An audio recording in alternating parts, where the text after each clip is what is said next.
В густых, пропитанных влагой джунглях Юго-Восточной Азии скрывается сокровище, которое человечество преследует уже более 4000 лет. Это не золото и не драгоценные камни. Это корень, чей цвет соперничает с полуденным солнцем. Для археологов это артефакт древних цивилизаций.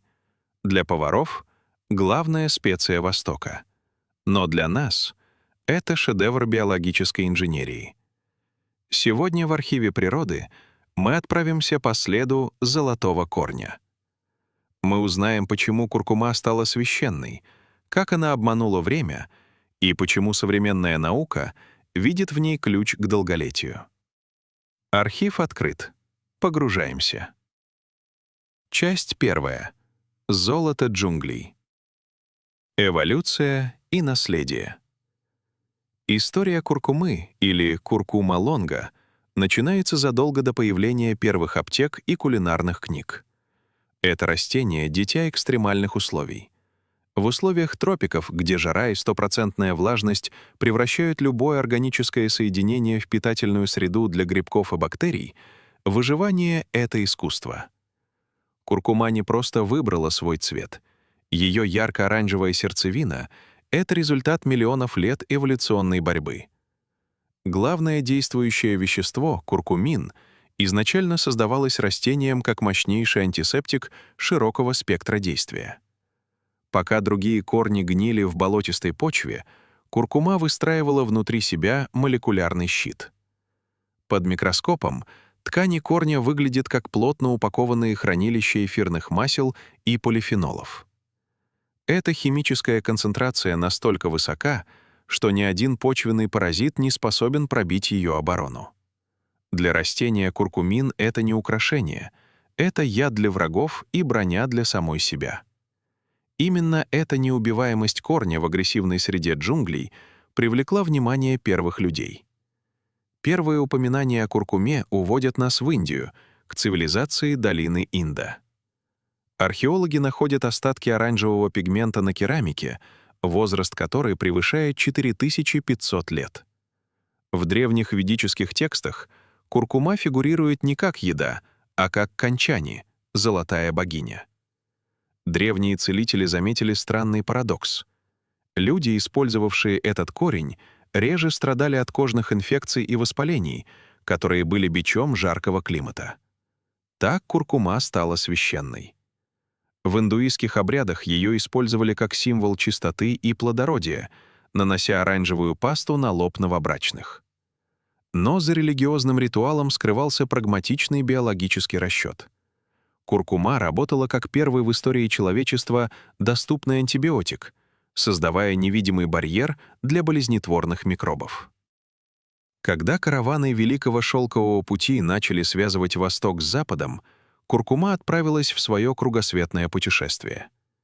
В античной Греции ее называли индийским шафраном за ее способность дарить тканям и пище благородный золотистый оттенок. Марко Поло, столкнувшийся с ней в своих странствиях, был поражен. Он писал о растении, которое обладает свойствами дорогого шафрана, но растет в изобилии. В средневековой Европе куркума стала инструментом политических и торговых игр.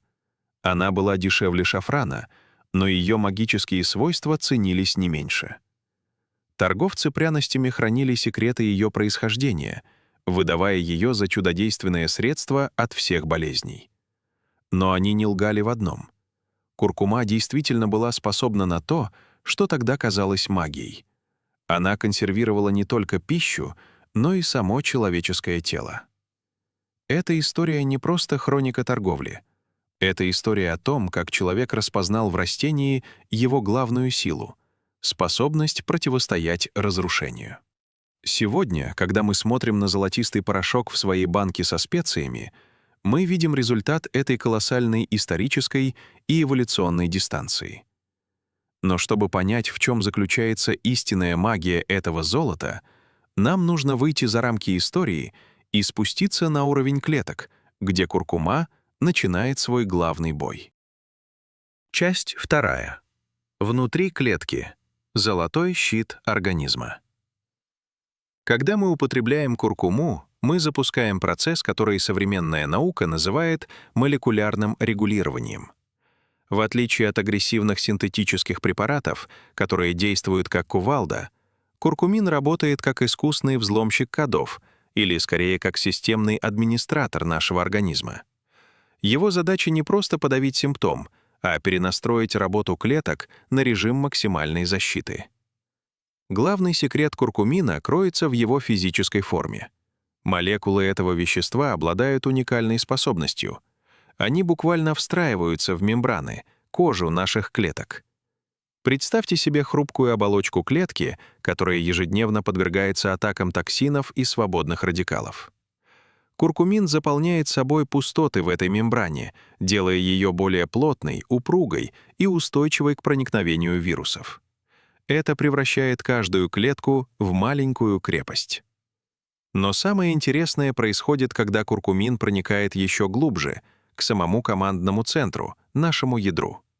Внутри нас существует особый белковый комплекс, известный под кодом НФКБ. В нормальном состоянии он спит, но как только организм чувствует стресс или инфекцию, этот белок просыпается и включает режим воспаления. Это полезно для короткой борьбы, но если кнопка залипает, воспаление становится хроническим, разрушая сосуды, суставы и мозг. Куркумин — одно из немногих природных соединений, способных проникать в ядро клетки и мягко блокировать этот белок.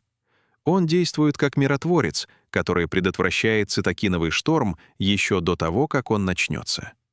Это не просто снятие боли, это предотвращение биологического хаоса на молекулярном уровне.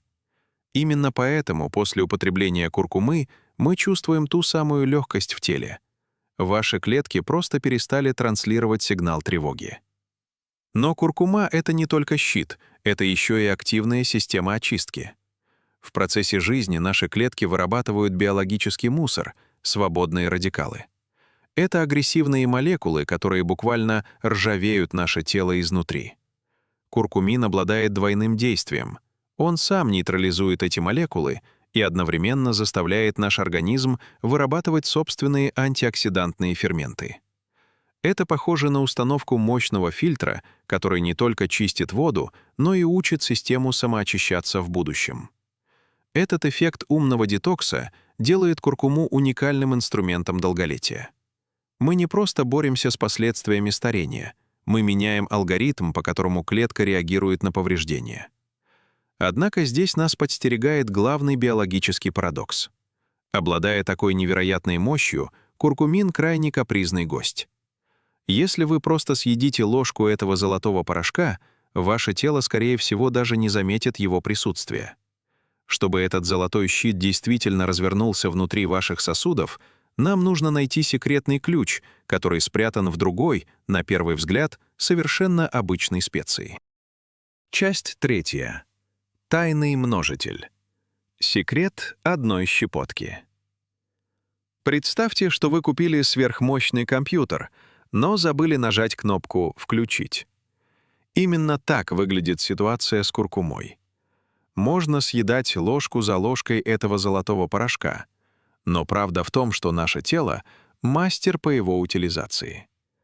Куркумин плохо усваивается в кишечнике, и большая его часть попадает в печень, где подвергается метаболизму для дальнейшего выведения. Биологическая ценность куркумы разбивается о защитные системы нашего организма. Проблема в том, что печень работает слишком эффективно. Она распознает молекулы куркумина и выводит их из кровотока практически мгновенно.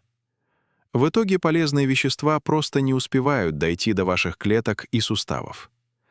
Вы пьете золотой напиток, но его концентрация в крови остается нулевой. Но природа, словно предвидя этот тупик, создала хакерский ключ в виде другой, самой обычной специи, которая стоит на каждом столе. Речь идет о черном перце. Проблема в том, что наша печень работает слишком эффективно. Она распознает молекулы куркумина и выводит их из кровотока практически мгновенно. В итоге полезные вещества просто не успевают дойти до ваших клеток. Вы пьете золотой напиток, но его концентрация в крови остается почти нулевой. В черном перце содержится алкалоид пиперин. Он не лечит воспаление сам по себе, но у него есть суперспособность. Он умеет на время усыплять бдительность нашей печени. Пиперин блокирует те самые ферменты, которые пытаются выбросить куркуму из организма. Результат этого союза ошеломляет. Добавление всего одной щепотки черного перца к куркуме увеличивает ее усвоение на невероятные 2000%. Пиперин как будто удерживает дверь открытой, позволяя золотому десанту куркумина беспрепятственно войти в систему. Это один из самых ярких примеров синергии в живой природе. Самый простой и эффективный способ активировать эту силу — стакан теплой воды. Именно теплая среда помогает специям раскрыться и подготовиться к всасыванию.